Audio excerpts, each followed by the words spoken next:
you probably do not have a starting problem. You know how to buy the notebook, download the app, build the plan, and promise that this time will be different. What you may have is a returning problem. The moment your plan becomes messy, you stop continuing and begin searching for a cleaner beginning. You miss 3 workouts, so you replace the entire program. You lose 1 focused week, so you create a new productivity system. You break the budget, abandon the spreadsheet, and wait for next month. You miss an upload, then suddenly your whole channel needs a new direction. Starting over looks responsible, but sometimes it is procrastination wearing a fresh shirt and carrying a better planner. The new beginning gives you something powerful: innocence. There is no failed evidence yet, no ugly middle, and no reason to question your potential. For a few days, the plan is perfect because reality has not touched it. You imagine who you could become without confronting who you are. Then life arrives, energy drops, work gets chaotic, you miss a day, produce something average, or discover that improvement is slower than expected. Now the plan contains evidence. It shows your uneven effort, your limits, your excuses, and the gap between what you promised and what you actually did. That evidence feels uncomfortable. So instead of learning from it, you erase it. You call the plan broken and reward yourself with another beginning. A restart creates immediate relief. It turns disappointment into hope before you have done anything difficult enough to earn it.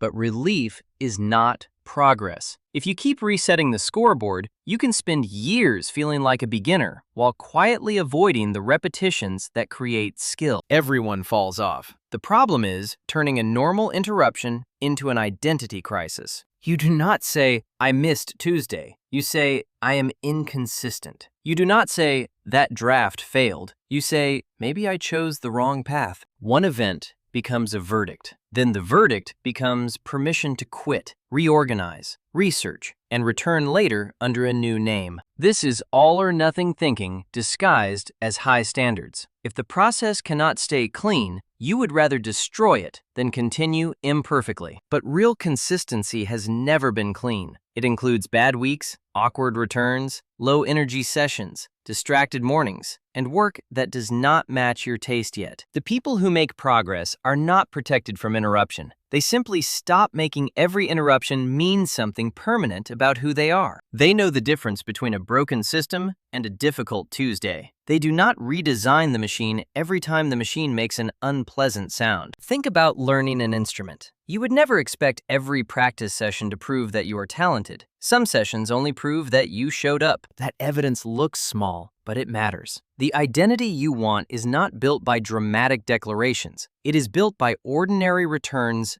nobody applauds. So the goal is not to create a streak that never breaks. The goal is to reduce the distance between the break and the next honest repetition. If you usually disappear for 3 months, returning in 3 weeks is progress. If you usually lose a week, returning tomorrow changes your trajectory. Speed of return is a better measure of consistency than perfection of attendance. It measures resilience instead of pretending that life will stop interrupting you. Shame makes time heavier. After 1 missed day, returning feels simple. After 30 days, it feels like admitting failure. So you delay again. You tell yourself you need the right mood, a clear calendar, or a powerful Monday to make the comeback feel legitimate. But the longer you wait, the more dramatic the return becomes. Eventually, you think you need a new plan because returning to the old one feels too embarrassing. You do not need a comeback. You need one small piece of evidence that the path is still available. That is where the minimum return rule begins. Rule 1. Return to the same path before you redesign it. If you stopped exercising, do 1 session from the existing plan. If you stopped writing, open the same document. If you overspent, reopen the same budget. Do not reward discomfort with novelty. Your first responsibility is to discover whether the path failed or whether you simply stopped walking. Rule 2. Perform the smallest,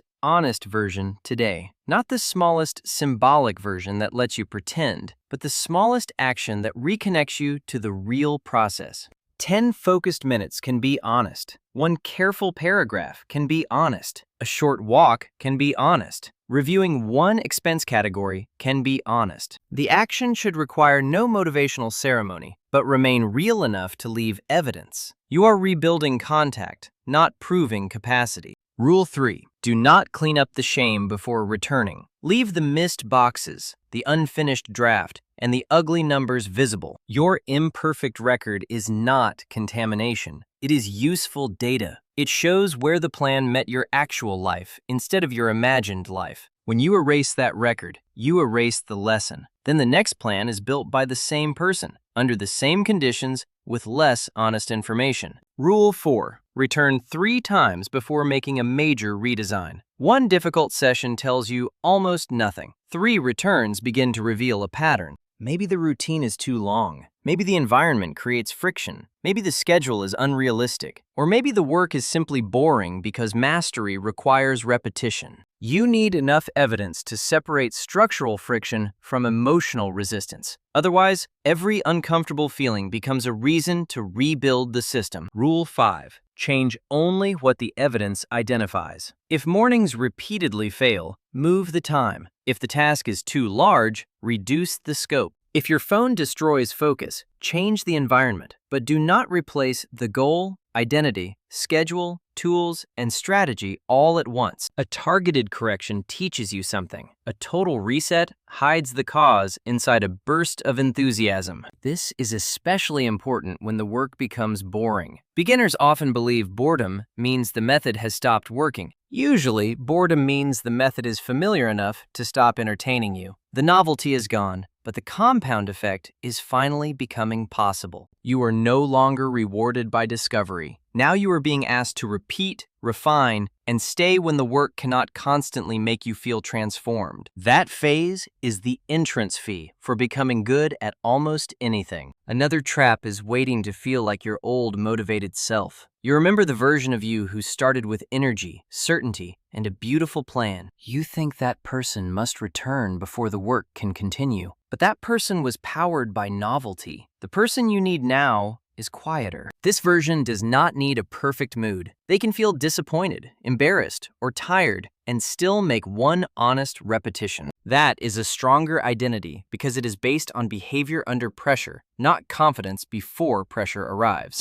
You may worry that accepting small returns will make you lazy. You think harsh standards are the only thing preventing you from giving up completely. But if harshness worked, you would not keep needing a new beginning. Shame can create urgency, but it is terrible at creating a stable relationship with effort. Compassion is not lowering the goal. It is refusing to waste energy attacking yourself when that energy could be used to take the next step. You can be honest without being cruel. You can admit that you avoided the work without turning avoidance into your permanent identity. Say what happened precisely. I stopped for 12 days because the project became confusing and I escaped into easier tasks. That sentence contains information. I am a failure contains none. Precision gives you something to change. Condemnation only gives you something to hide from. The same principle applies when you genuinely chose the wrong path. Continuing does not mean remaining loyal to a system that evidence has clearly disproved. It means you earn the decision to change through contact with reality, not through the temporary relief of imagining a better alternative. Sometimes the correct move is to quit. But quitting after honest repetitions feels different from restarting because you cannot tolerate an imperfect week. One is a decision, the other is an escape. Your job is to become capable of telling them apart. So look at the thing you are currently tempted to restart. What evidence says the entire path is wrong? And what evidence simply says you became uncomfortable, inconsistent, bored, overwhelmed, or ashamed? Do not answer with a new planner. Answer with one return. Open the file, put on the shoes, review the numbers, send the message. Complete the smallest action that makes your relationship with the goal real again. Then do it again before you redesign everything. Let repeated contact reveal what motivation and imagination cannot. You do not need to become the person who never falls off. That person does not exist. Become the person who notices the distance, stops making it dramatic, and walks back before shame turns one interruption into another lost year. Within the next 24 hours, choose one abandoned commitment and make its smallest, honest return. Do not announce the comeback. Do not build a new identity around it. Just create evidence that you came back. Your future will be shaped less by how beautifully you begin than by how reliably you return.